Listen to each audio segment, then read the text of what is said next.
Hi, everyone. A very warm welcome to everyone here on the panel and the participants. I'm Sohela from Wedding Wire, a part of the Not Worldwide, and we're hosting the Wedding Industry Online Summit 5.0 with an expert panel coming in from Bangalore. We'll be talking about the future of weddings. Since the global pandemic, COVID-19 hit us early March this year, weddings, like many other segments, had a huge impact in India.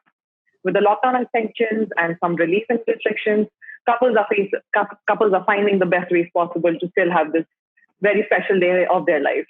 From doing mini ceremonies to intimate weddings, right now to celebrating with a large event later to weddings actually happening on Zoom, Hangouts, all kind of video calls. We're seeing it all.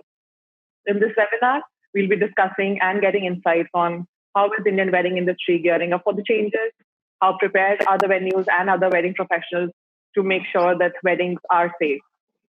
So I am going to take this opportunity and introduce Ankur Saraugi from Wedding Wire India, who will be sharing some details with us on what we are hearing from across the world and what our couples have to say.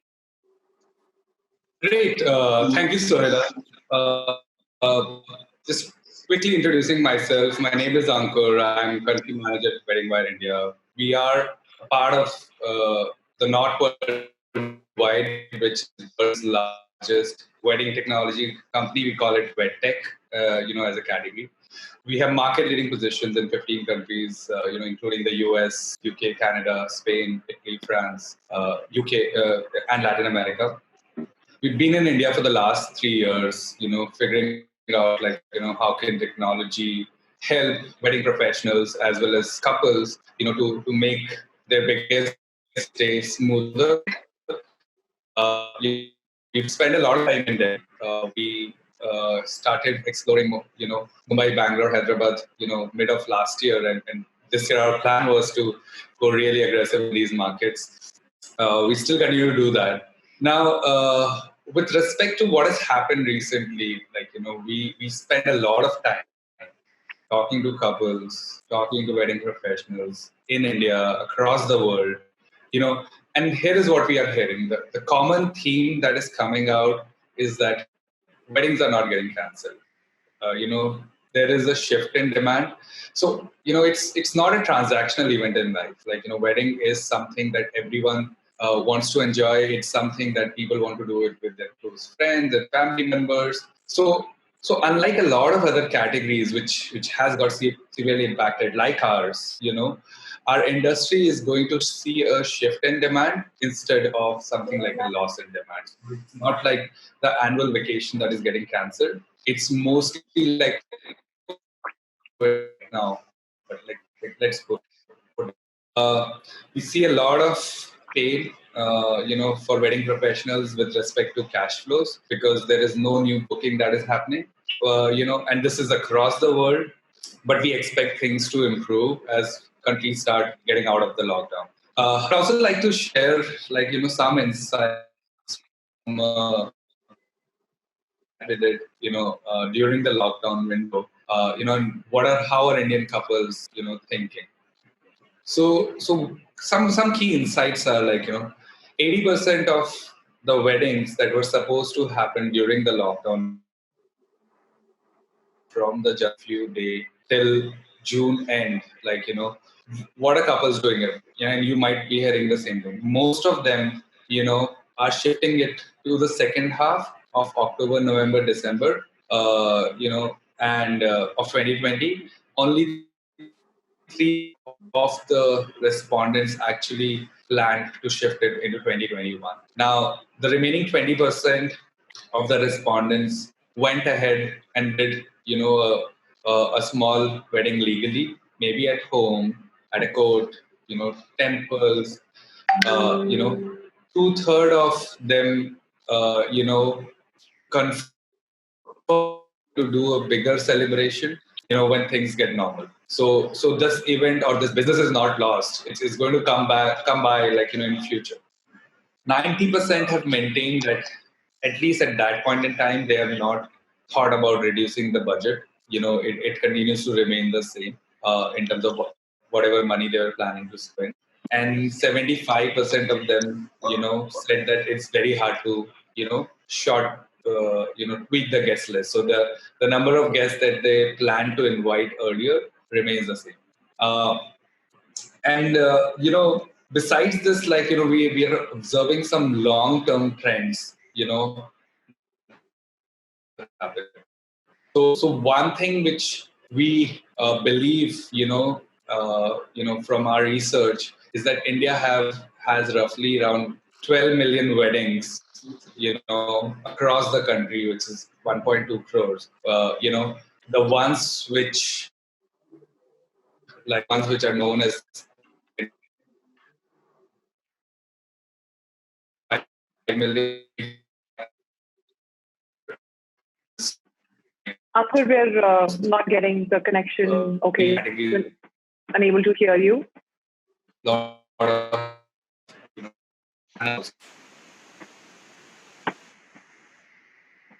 I'm so sorry for this.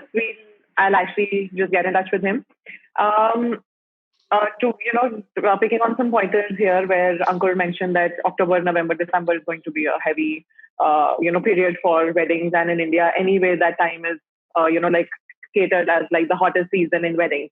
I would want to check this with Soumya as to how, planners are going to make sure that all weddings that have not happened in the past couple of months actually get, fit into these 3 months. Hi, Sahela. I think to add to what Ankur also said, it's not everybody is not just moving it to the year end. There are some of our clients who have really wanted to still go ahead with doing these events at a smaller scale right away. Quite a few of them want to push it to the end of the year and some for early next year. So because there's still a lot of confusion about what the rules are going to be and how things are really going to change, I think people are still holding back on really making decisions and taking a call on when they really want to kind of book their dates for. But yes, I think we will definitely see a lot of weddings towards the end of this year. Okay. And Mohinder, bringing on to, getting venues also involved here. How do you feel that all the weddings will be catered to in the coming months, and what is the current scenario? Hi, Soila. Firstly, thank you for giving me this opportunity, and good afternoon, everyone. As Soumya mentioned, that there are still people who are going ahead with their plans and carrying out their weddings. But with regards to Royal Orchid Hotels, presently sitting today, we haven't seen any major surge in bookings towards the end of the period. Towards the end of the year, the only requests that we are getting, and few of the bookings that we are getting towards the end of the year are towards kind of reducing the numbers based on the mandates that's been given by the government authorities with regards to restriction of numbers that who will be attending the wedding, say about 30, 40, 50. So I think even if people decide to postpone their wedding towards the end of the year, I think we will be fairly, able to manage the situation seamlessly, because with the numbers dropping in, hotels will have more options of providing, venue options to the guests. Wherein probably a wedding, in the earlier days before COVID, BC, as everyone is saying now. So the numbers would have been close to about 500, 600. Now the numbers will drastically drop to about 40, 50. The hotels will have option of giving more venues, say a very small setup of about 40, 50 at the poolside, a very intimate setting, at the conference hall for about keeping social distancing in mind. And also, the restaurants can be, used for pre or post wedding function or very small weddings, so that arrangements can be done. So we do not see any major hassles or challenges in dealing with them, and especially keeping in mind the guidelines that are being issued, and that we're hoping that the numbers will be reduced. Okay. And getting back to Ankur, since he's joined us, Ankur, please share other details that you were sharing before.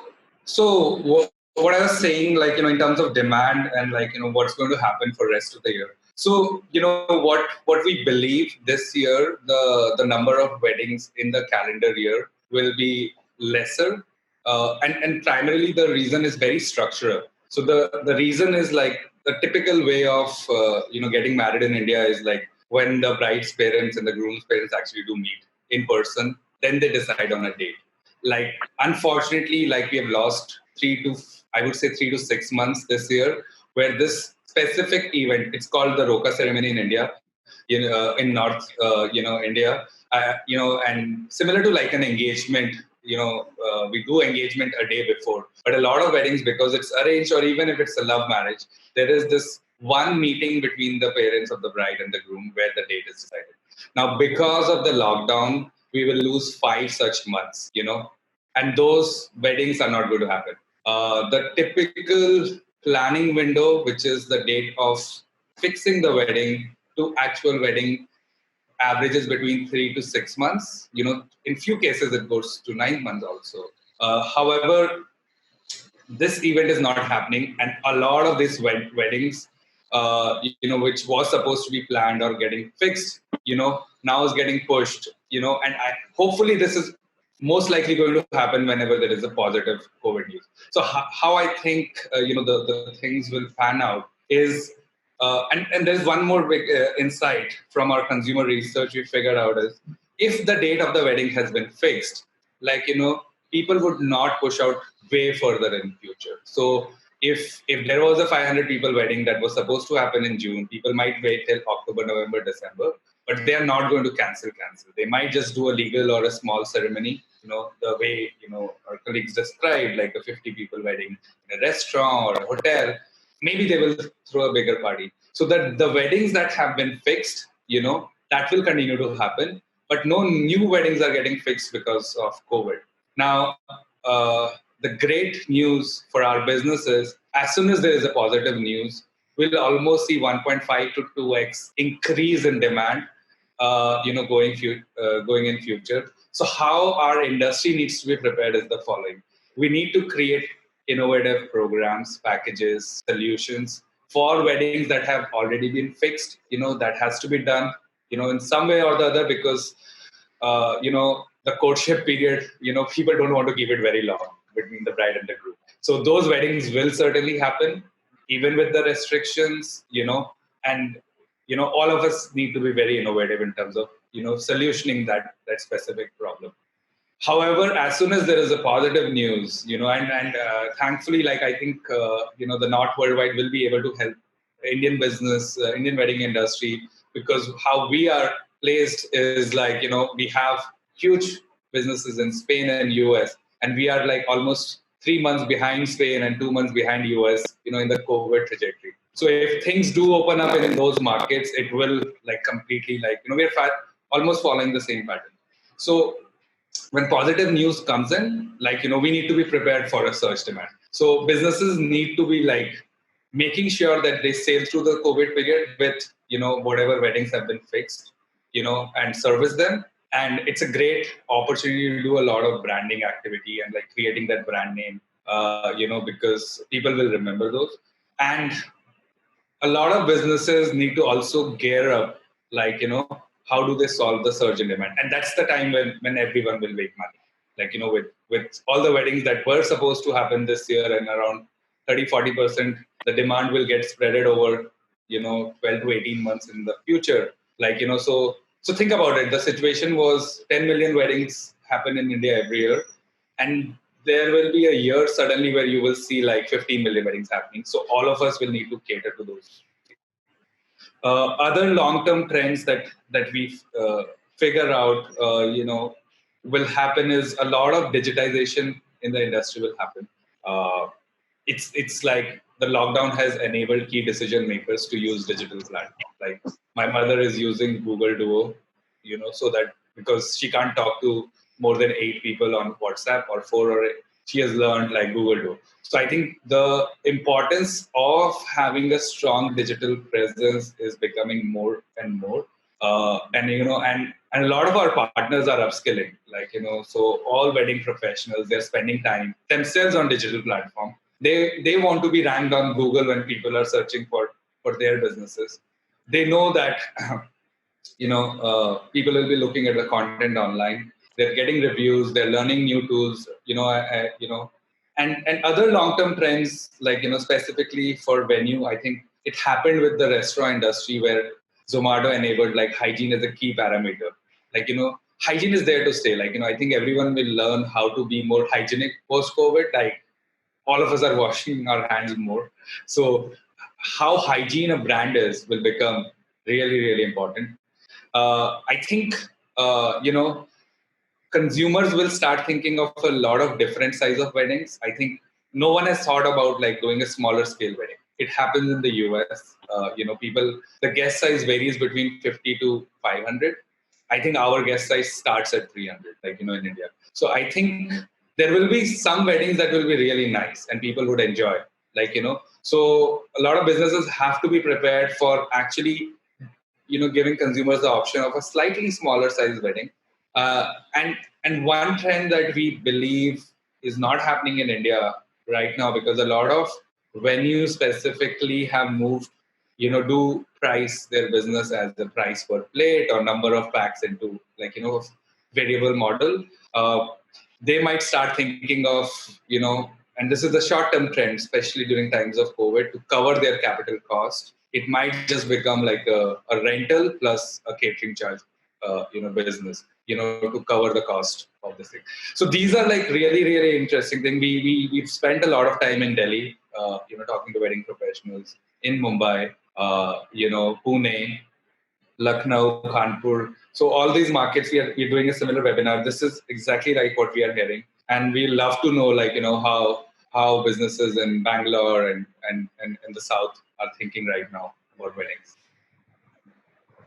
Okay, so picking on that 50 people wedding, that the trend that is happening right now, how prepared are venues, in terms of 4-5 star hotels to cater to such weddings? Varun, would you be willing to answer that? Hi, welcome everyone.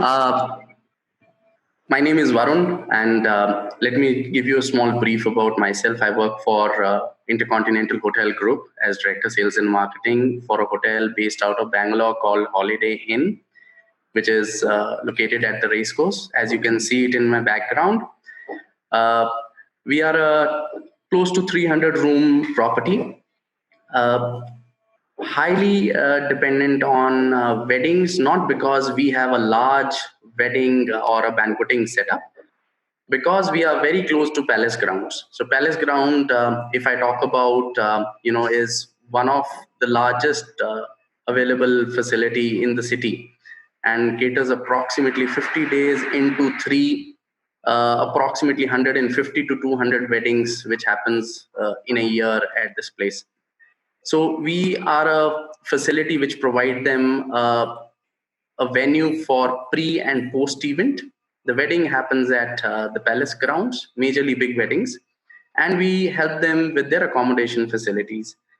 So moving from the hotel to the group, IHG focus a lot on weddings.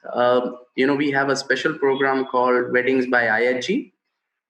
We have 42 hotels all over India, out of which approximately 15 hotels are pro-wedding hotels. To add on to Ankur's facts, I have some information. Indian market is the second largest market in weddings after US. On revenue front, if we talk about weddings as number, India is the largest market in the world. We have 103 billion population, out of which 10 million weddings happen every year. And these 10 million wedding happen because we have the largest 30 plus population in the world. According to KPMG, 250 billion is the wedding market size, and the Indian market contributes approximately 40 to 50 billion US dollars. So it's a large amount. And now to the question that how ready we are. We all are actually, I would say, not very clear, but yes, we are very positive and we are prepared even with non-clear indications and governance ideas and SOPs from the government, the hotels, and I'm sure the other vendors also who are on the panel would have done their works. They would have done their homework. So what we are doing, how we not very clear, we are just aware that we can take 50 people weddings. What we have done to cater to these 50 people wedding or a smaller gathering is we have done a reversed calculation of seating capacity in our venues. We have done the contracting with companies like Johnson Diversey and COVID Clinic. These are the two companies which IHG is working with internationally to take care for the hygiene and the cleanliness program of the hotel. We have launched a big program called IHG Way of Cleaning, which makes sure that we restrict the spread of this virus by keeping social distancing as well as a basic hygiene facilities in the hotels. We have processed in the way our function charts, like how the buffets would be laid, how the seating capacities would be arranged. So if we talk about, we have increased the size of the table.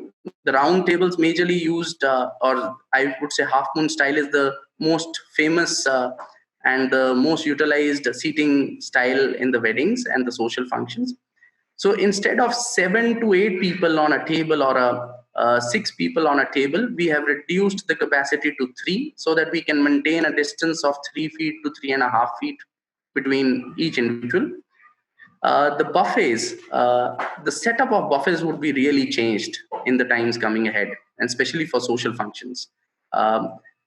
Most of them would be reduced to silver service, the high-end events, the high-end weddings. The weddings where they want buffet, we would have our own staff wearing the proper PPE kits and would be catering to the guest. So if you go onto the first counter, where you have to pick up a plate, our plates would be sanitized and packed in an individual cover. So it would be 100% risk-free plates, which would be given by our own staff, a staff which would be placed at the counter wearing proper PPE kits. Post this, when the person moves further to the counters, there would be individuals who will be opening the buffet counter, showing them what dish it is, explaining them a little bit about the dish so that they can understand if they wanted to select that or not, and serving them. So that would be the second step. DJ nights, which is loud music, dancing, which is a incredible part of our weddings, I think so would be cut down to live musics. The buffets would be to sit down. The size of the weddings would also go down to smaller events, or they would also be dividing these events. I recently got a query for next month where the person is ready to divide his event into 3 days. He have minimized his list, which he is unable to go below 150 because his wedding was for 1,000 people. So he wanted us to do 2 events in different venues at one day, or he wanted to do it in 3 different days. So we are still in discussion on to that part. This is what actually we are, we have an SOP as of now that, the most important thing would be, is cleaning, hygiene, and social distancing. So these 3 things are the most important things. Then if we come to the food part, chefs are also becoming very innovative. They are trying to keep food healthy instead of, keeping or high calorie food. They're trying to keep it more smart and safe. Food which provide more immunity, food which have high quantity of zinc, food which have high quantity of vitamin B complex. So all those dishes are also being proposed. We have also designed a banquet compendium at our hotel, which would give multiple options like this to our clients. So a lot of one-to-one meetings would be cut down by using technology, by providing all these information online, on emails, and might be on multiple meeting softwares what we are using. Like presently we are using Zoom. There are many more like that. So we at IHG have something called MS Team, Microsoft Team, which we are supposed to use. So we are using that to communicate with our clients. So These are- I hope I'm able to answer your question. Absolutely. These are some great pointers that you guys have come up with. Picking on the catering bit there, I would want Tanya, how we know Flavian, most of us, to, shed some light here where how is the catering, game going to change? Hey, thanks. So, hello everyone. This is Tanya. I run Banquet 18 based out of Bangalore. And to just pick up from where Ankur started off with the data and what Varun added as well, I think in terms of capacity and what is going to change fundamentally for F&B, and I think it applies to Saumya as well, we're all very used to larger, grander weddings. So our capacities are built to handle 500,000 people. We need to now figure how we can, how we need to adapt ourselves to then cater to 50. Fundamentally, that would change.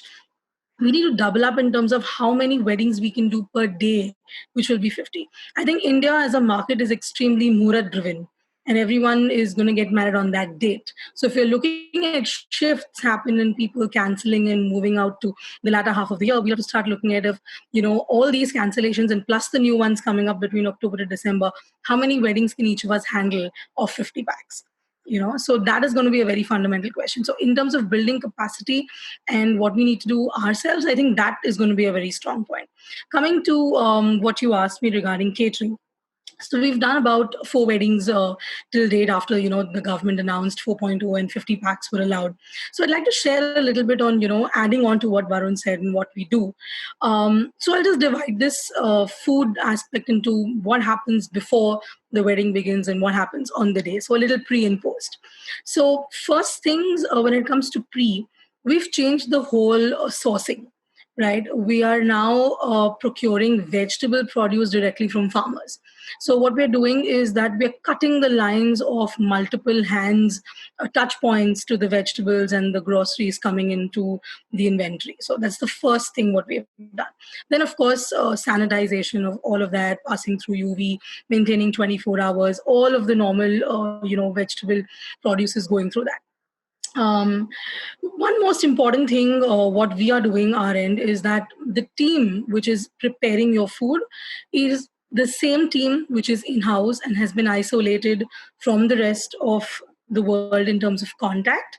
And I think for me, that is the most important point, because if we go back to history and, look at all how the different countries are battling through COVID, the most important fact is how many people are you getting in touch with. So the more number of people, the team that's preparing the food, we're trying to keep them. We're not having any outsourced people.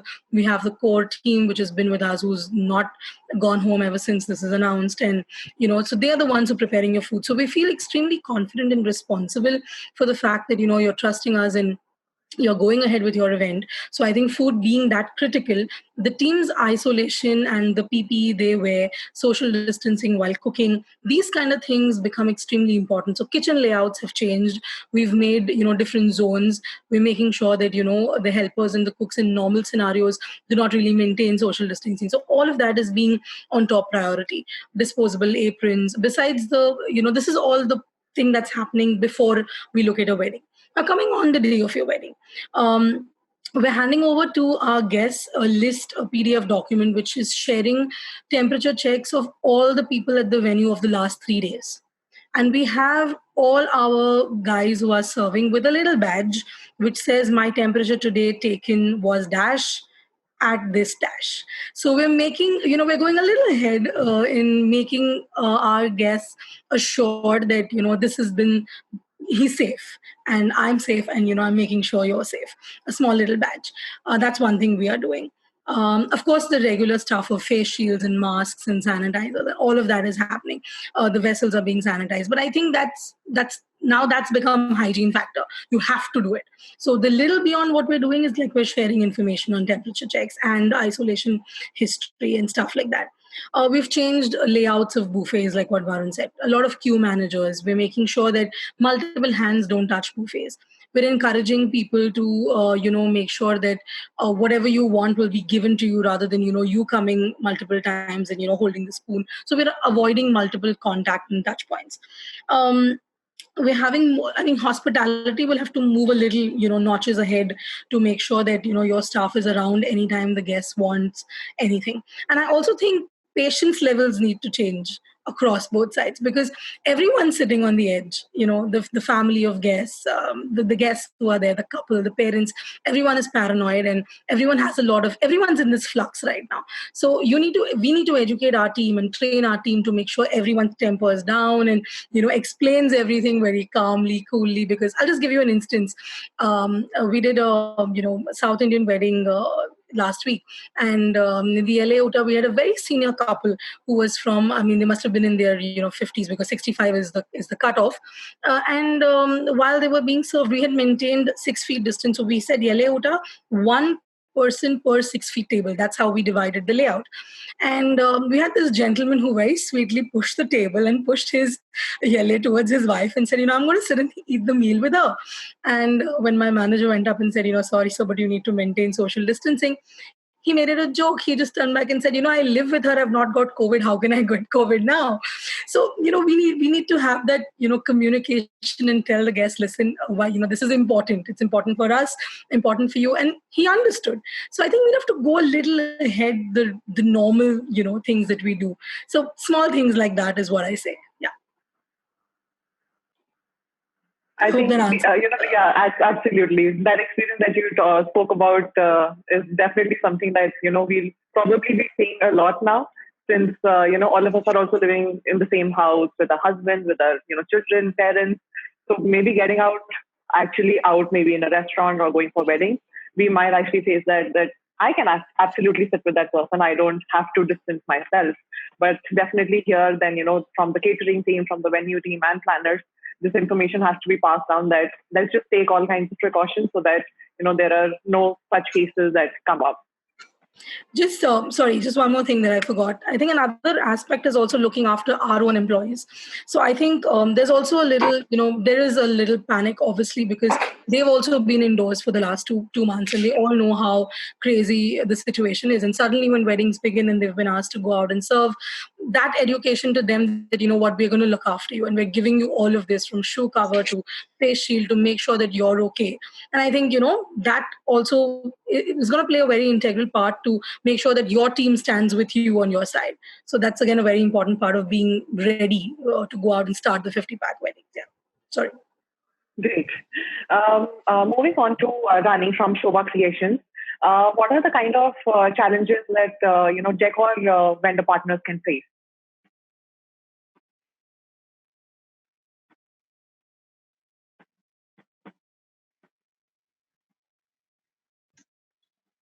Rani, can you hear me? I think she's on mute. Just a second, I guess. Yeah. Hello? Yes. Yeah, hello, everyone from Shobha Creation. So thanks for this opportunity. Yeah, so when it comes to the intimate wedding decor, we can do a lot of things. When we can do a nice, we can set each corner of venue with the handcrafted arts and with the floral draping and everything. Then we can do a nice table decor with the lush flower decor and the slight distinct soft lighting. We can hang the draping. Then we can hang distinct pepper ball and all. And we can do a overhead arrangement of florals with the help of lightings. Can you hear me, everyone? Yes, we can. Yeah, okay. So we can do this kind of setup in an intimate wedding. Okay. Samya, would you want to add something there where, how are planners, going to cater to this 50 people wedding or 100 people wedding and intimate weddings? Because a lot of times what couples feel is that maybe we need a planner when we have, a larger wedding to cater to. We want to call a lot of guests, or maybe we want to do a destination wedding. So how important is the role of a planner in the current scenario? I think it's extremely important, Sohela. This you would still hire a planner for the same reason that you would hire them for a 200 or a 500 or a 1,000 pax wedding. You need somebody to take away the stress of planning. To be your sounding board when you're making decisions, for crisis management on the day of the events themselves, and basically to just ensure that you and your family have have the space to really enjoy every moment of the wedding. So whether it's a 50 pax wedding or not, shrinking the wedding in terms of size is only answering is in a way just answering two things. You're no longer calling all those some of them the social responsibility, or an obligation that you have to call that 1,500 the guests. I've seen a lot of couples really embracing this 50 pax weddings, micro weddings, if you may call them. And I think we're taking a lot of inspiration from Bollywood. And in fact, if I can just go back to some of our favorite weddings from the last couple of years, you had the Virushka wedding with just about 44 guests. The Ranveer Deepika wedding had just about 40 guests. So all of these weddings had at the core of it, the main ceremonies, they just called, the very important people, the ones that you really want to celebrate with. And of course, the bash can always happen. You can do multiple smaller events for, different sets of friends, different sets of families. I think Varun, if I'm not wrong, spoke about splitting the number of events. So that's something we can definitely look at.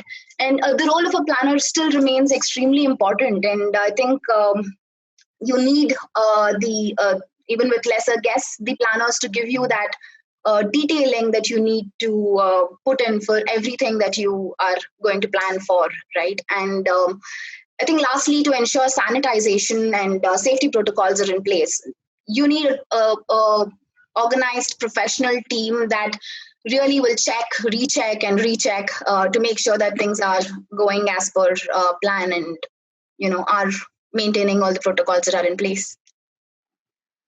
Okay, and moving on to photography, where I'm definitely sure that photographers might be feeling a little ecstatic about the whole situation where intimate weddings have become very popular. Raghav, what is your take on it? Well, I was initially, since the whole administration and everything is so hazy in terms of what can be expected out of a wedding and how many people are in it and all of that sorts, I've had a few inquiries where people are just like a date into saying towards, say, November, December till about March next year. So they're not sure, but they're still getting quotes and sort of figuring out what sort of pricing is sort of floating around amongst people. Having said that, I was speaking to some other wedding planners earlier this month, and they were saying, would your costs reduce and how do you plan to go about that? But photography essentially was for those 50 people, in my opinion, was for those intimate 50 people that we always loved shooting. So we always had an extended team taking care of the rest of the guests, say, that were important or probably were part of the ceremony, but we still work with that intimate 50 people of the family plus friends sort of a bit. So I'm not too sure how pricing would work for photographers across going into later part of this year, even if, like Ankur said, it might go up to 2x the sort of demand that we saw. But I'm still not too sure how the pricing will sort of impact amongst photographers. Is because, at least personally, I always quoted my pricing for that 50 intimate people that will be shot on a creative level. Obviously, the extended team shot everybody else, but I personally think this pricing thing would be key going forward. It's because, like Soumya was mentioning, wedding plans will still have to come together, even if it was 50 people or it was for 250 people. Like, they'll have to still creatively brainstorm and sort of put this together. But with the photography point of view, and like now that I take care of like end-to-end media production for weddings, probably reducing the number of crew that you previously had. Now we had a few assistants around. We had probably interns floating around here on weddings, helping with equipment and stuff like that. I think, and the fact that we are at the closest proximity to the couple all the time while the event is happening. So I think cutting down on the crew size that you have, apart from following hygiene protocols of having gloves and Masks obviously will matter, but PPE kits, I don't think it's a very physical job for us to move around with the PPE kit. It's absolutely not realistic for us. But cutting down on crew size is also very crucial to make sure we are safe and we are keeping the people around us that sort of are hiring us safe. So because we had these mehendi ceremonies and stuff like that, we are family, seeing through all of that's happening. So it's very necessary that you literally downsize and creatively decide what kind of people do you need, how many on photography, how many on cinematography. Do you need that extended photography group that otherwise existed, which went up to say 8 to 10 sometimes on the scale of the weddings that you end up doing. But I am really excited if this intimate wedding sort of like flows till the end of this year, because we always loved an intimate ceremony to shoot with less number of people and less mobile phones floating around in front of the camera. So yeah, that sort of answers your question. So great. I think great point there where, all of us are actually trying to capture the best kind of moments from the wedding. Yeah, I'm all in for a 50 pug wedding, yeah. Okay. Moving on to Zorain. I remember in one of our conversations when mentioned that there are some already, weddings that you've catered to where you're actually getting the bride ready. How has the makeup game changed since, COVID-19 hit us? Hi, everyone, and I'm Zorain, and obviously, as she's mentioned, I'm from the makeup industry. So some things that have actually changed is obviously destination weddings are now being cut down. So obviously, that's something that we've not been getting more inquiries of, or bookings that were done are now changing it to more local venues. A lot of the weddings, especially the weddings that we've already done right now, have been more home-based, very few resort-based weddings. So the smaller functions have obviously been more home-based. And then the larger ones, obviously 50 still, being at the resorts. But one thing that has definitely, I think that has worked for us or something, is going to be the fact that irrespective of the number of people, what goes down in history is pictures, and they all want to still look at their best. So Raghav, till you're in business, I'm in business too. So as long as he takes a lot more pictures, we will always be there. Remember, these are memories that the brides will capture for life, irrespective COVID, no COVID. Down the line, most of them would like to show off their album, and they want to look at their best when they show it to the kids who didn't attend their wedding, their own ones. So basically, I think what's not changed for us is the fact that we're still in business. We're still doing weddings. The number of people have definitely reduced, but the bride still wants to look at her best. What's changed for us is the way we work. So more because of the fact that we've had to now, rather than downsizing teams, I think we've had to increase the size of teams and cater to even facts of people from, like Raghav mentioned, pricing. It's going to be a big thing for us. So there are some people who want to pay for like maybe just me. And there are some people who have smaller events. So they choose, bigger events. Maybe Zorain could come and do it, or someone, with a larger experience or what could do it. But for smaller events, they don't mind hiring someone who's, a little more amateur in it. So I think there's still a market existing for us. We've had to make sure that our teams are well prepped. So one of the things that we also have to be very careful of is the fact that since we go one wedding to another wedding, we have to be very, very careful with ourselves first, because our safety ensures client safety. And so we have gone ahead. Obviously, we don't wear PPE kits because it is very uncomfortable. We'll bake ourselves before we can finish. Some clients are still a little worried about AC being on and, so many people being inside. So obviously we're not going to wear the PPE kits, but what we do is we wear disposable coats. We obviously now have the mask on. We have our gloves. We've all been trained now. The staff knows how to work with their gloves, which is sometimes a challenge, especially because it's a very touch and feel. It's a very personal sort of field that we are in. So yeah.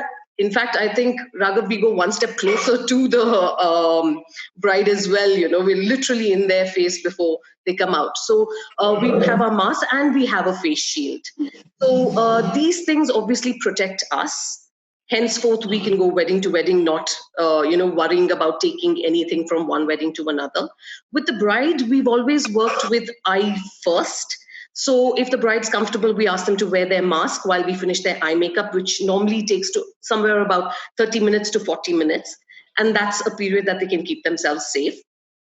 Post that, of course, the other thing is majorly when we come down to foundations and lipsticks. That's the time the bride would have to remove her mask if she is comfortable. So basically, that's how we would finish the makeup. Now, the other things is, having said the fact that COVID really hasn't changed too much in our sanitization. Remember, there again, we use products, liquid and dry. But the thing is, since they go on to different faces, we always have to make sure our kids are at a supreme level of hygiene. So hygiene is, I think, one of the biggest parts of our industry. You can't use stale brushes. You can't use, a lot of people used to use sometimes things from the pot directly. So now what's going to change is obviously mandatory. People must depot onto on a spatula or a plate that they can use, So depotting is now become mandatory. There's a lot of processes, like even just simple things like kajal and stuff like that have to be cleansed very cleanly. And that's a procedure we've been doing from time immemorial. We really can't take sanitization very lightly in our profession. And other than that, obviously, when it comes to lipsticks, there's no straight from the lipstick onto the mouth. It is all now depotted and then put onto a client. So I think, makeup's here to stay for this period or not. Everyone wants to look beautiful at every time, and these are memories we will take. So it needs to be captured. So we will be there. Okay, great. Definitely, I'm sure all the brides out there definitely want to look the best and will make sure that they hire the best kind of and the most hygienic sort of team for themselves, especially for makeup. When we talk about walk-ins, which used to be very common earlier, where people would go around doing recce's in different venues. How is that going to change now, and has it already changed? What is the current situation right now? And I would want to ask Mohinder that question. Yeah, hi. I think, walk-ins are one thing which we think will change because we have around 60 hotels pan India, and out of 50% of more than 50% of them have quite a few recruiting and MICE spaces, and we are heavily dependent on revenues through revenue generation to weddings and MICE. So yes, we in present scenario also we are seeing a dip in walk-in people that used to come in, and definitely that's going to be the trend for some time in near future. However, what we have planned is with the introduction of technology, we've developed platforms wherein we can engage with our guests digitally, show them our venues, show them our setups, show them our facilities digitally. I think this is what we had planned for, and this is, I think, will be the norm and the new normal going forward. So instead of people walking into the hotel to see your venues, I think more of digital more of digital conversations and interactions will happen going forward. Definitely, very, very valid point there. I would now want to start taking questions from the chat here. And the first question that I see here is for Zorain, where Anand is asking, does this mean that how you were talking about makeup, is definitely here to stay? Is there any kind of trend that you see coming in for, a catchier eye makeup or, a head care or any hairstyles that you see which are going to be, making trends this year? So thank you, Anand, for asking that question. But definitely, a lot of it is going to be eye focused, because some brides may choose to wear a mask that matches their wedding outfit. So it's all going to be about eyes. And remember, Indian eyes are the most beautiful eyes anyway, so why not flaunt it? And so, yes, it's going to be about eyes. It's going to be about a lot of lashes. So it's all eye-centric. For hair, what I would say is it's not really going to matter too much. Some may want to let it down and blend in with the entire outfit, or take it totally back so that the eye makeup shows really well.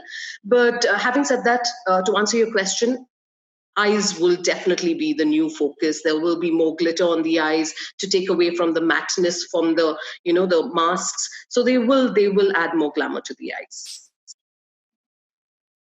Great. Now, Dhruvi is asking that are there any ideas around what will be the trend for wedding in white? Ankur, would you want to answer that? Yeah, so I think wedding invites are going to be like it was already like transitioning with like a lot of invites happening digitally. I think the personalization of going and inviting in person, that was a big fun activity that used to happen. And unfortunately, because of the lockdown and social distancing measures, those things are not going to happen. So I don't think things are going to get cancelled. Mostly like the invites will still go out, but a lot of, it will be couriered or, something similar is going to happen. Like, the personal experience of handing out that invite, seems to be difficult at this time. And the other part, which was like, inviting digitally, which was, I think a lot of photographers used to click a picture for save the date and all of that, that will still continue. And the ones who are not doing it will also start doing it. So there are like few trends which, which were supposed to happen, but I think COVID will accelerate this, which was like digitally sending the invite, collecting RSVP digitally, and like, for example, like when I got married, I visited around 15 venues before finalizing, I was on the road and like checking, in Delhi, like, yari acha dikh raha hai, and just walk in and see like, okay, whether this is a good place or not. Because, what we have realized is venues specifically are generally in clusters, similar to hotels in India. They are in clusters. So if you're visiting one, you would say like, if I'm already here, let me check out 5 more. And that was like the primary way of, getting a lot of business for our venue partners. And again, like, it's not convenient, but, people used to enjoy that experience. A lot of people we have seen, like, platforms like ours went digital, they search shortlist online, and then they finally like would visit a couple of them to finalize it. So the digitalization trend, it's across categories and industries. It if you look at like the food digitalization or travel digitalization, from start of the digitalization to actually it becoming an industry is like a 10 to 15 year cycle. Zomato started in 2007. I think everyone who knows about food is actually using Zomato. The travel thing started in 2001. By 2012 to 15, that whole thing. The wedding digitalization process started, I think, 2 to 3 years ago. So I think we will not take 10 years to get there, 10 to 15 years. We might just do it in like 5 to 7 years. And, events like this accelerate, such, I would say behavioral change. That's one thing which we expect to happen. Okay. Now here, Anshumi is asking, do we know whether, is there any idea on how the situation for a scale-off wedding in August 2020 going to be like? Varun, would you answer that for us? Sorry, can you please repeat the question? What is the idea around situation of a scale-off wedding in August 2020? So basically, again, how currently there are 50 people, 50 guest wedding happening. How is that going to change in coming future in August? I am very positive. I believe that we are all social animals, and it's very difficult for us to do social distancing. I wanted to add over here on Anku's thing that how the invites are going to be like. I recently, somebody texted me an idea of doing a customized face mask for weddings, for birthday parties, and it's a great idea. I am inviting somebody, but I'm telling him that, okay, even if I'm keeping a 50 people function, you are safe. We are taking all the initiatives to keep you safe and keep others safe. So it was a very nice, beautifully designed face mask. Specifically, everybody will be wearing that same face mask, and they all will be having photographs, clicked, They would be all having fun time together, but maintaining the right norms, or what is called today's normal. So moving ahead, I don't foresee that this is going to go for long. We will be back to those 1,000 people, 500 people wedding very soon. And even if you see the numbers of COVID-19 in India, the way it is increasing, I believe it's a time for herd immunity. Almost 90% of people in Tamil Nadu, actually more than 90% people in Tamil Nadu who have been tested positive were asymptomatic. It means that people are having that virus, but they are normal. They are totally fit. But yes, they can give that virus to somebody who is weak, who is having some pre-existing disease. So my answer is very crisp and short, that it's not going to last for long. Definitely, we need to maintain some social distancing and clean and hygiene norms, which anyhow hotels and great vendors, I would say that top-notch brands, they all maintain it. People on the panel list, they will agree to me on this. Whatever business they are doing into, that's their first priority, and I'm able to hear that from everyone. Absolutely. I think great points made there, and definitely a positive spirit, that we're seeing currently in the market. Now, Selva is asking, how can I plan food for 50 guests? Could you share some ideas? Yes. The first most important thing is that, yes, you have to zero down on a specific date, a venue, and post that, I think so everything can be worked out, because once date and venues are finalized, all the details can be moved out from there. Like, who would be your event planner, who would be your florist, who will be your photographer, or all the facilities, like decoration, whatever you require to make a wedding or a event successful. Every person can be finalized once you zero down on the location, date. These are the two most important things. Tanya, would you want to add something there, since you've actually seen a couple of weddings and you've actually catered to a couple of weddings in the recent past? Yeah, thanks, Avila. So I think first things first, communication to the couple who's getting married to accept the situation. Because I think, when they're happy and they want to get married, even though it's 50 people, I think that's the best part about doing that kind of wedding. So when you know that you can still do everything, despite of it being 50, you can still have all your functions. You can still actually, make them realize that these are the 50 people who actually really matter to you. It's not the 500. So when you realize that when they are, when they're in that space, you can actually sit. So what we've really done is, in the weddings that we've done in the lockdown right now, we've actually sat down with the couples and, figured out what are your favorites. What's the demographics of these 50 people? What do they like to eat? Would they want a DIY counter? Is pav bhaji their favorite? So you can do it with 50. The food experience can be personalized. Menus are getting shorter, getting extremely creative. And what I really saw is when you have 1,000 packs wedding, the mentality is like, yeah, it's okay. Don't put my food on the counter. I'm not going to really eat it. But today it's different. I'm going to enjoy my wedding. So, let me put my favorite out there. So there is a huge positive side to the 50 pack wedding. It's going to be all their close people. So I would tell Selva Lakshmi, go ahead, have your, time of your life. You're getting married, and, enjoy it, because it's still, you can still have all your functions. You can still have a very, you don't have to have 100 dishes out there.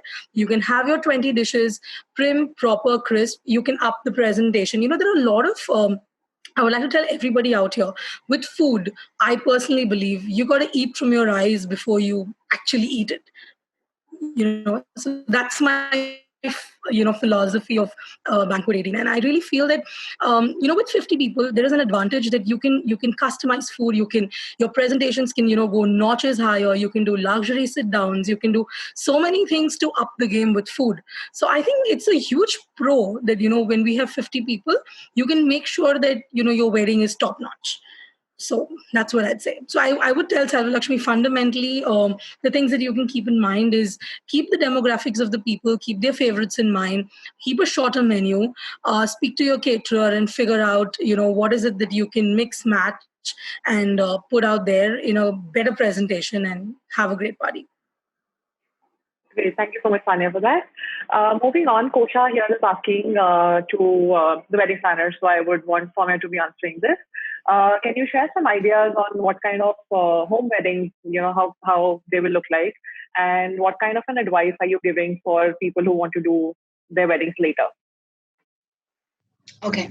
The first thing is, I think we're telling most of our clients to go ahead with these micro weddings only and only if it's their choice. It's something that they truly looking forward to it. And like Tanya said, this shift in attitude and a certain, a sense of acceptance of this kind of 50 packs wedding is going to be much higher when the couple realizes that that's what they want for themselves, right?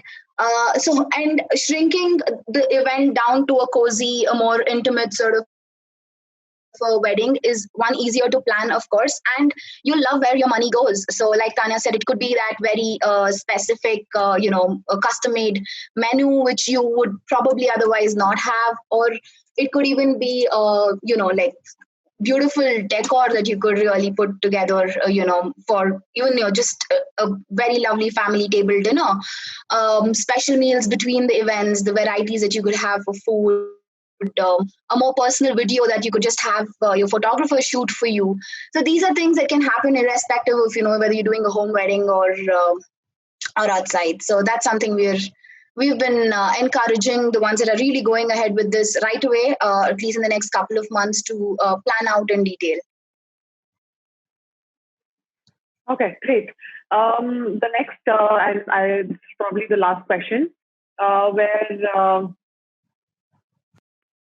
this question is on how, if Ankur could elaborate on using tech in weddings and how will virtual weddings come into play? So, yeah, so for us, what we believe in, most of us also believe that 1,000 people weddings are going to happen. So I think, weddings are not transactional in nature. You can do a Zoom interview, and get a job. It's not like finding a job, so there are a lot of people who are saying this is a new thing. You might read on press articles covering a lot of people are doing weddings on Zoom and everything. Yeah, they're doing it, but there might be some constraints. And everyone knows that if the couple really wants to do it, then they just want to do this legally, and they want to get done with that activity. So tech is not is not going to take over the existing space.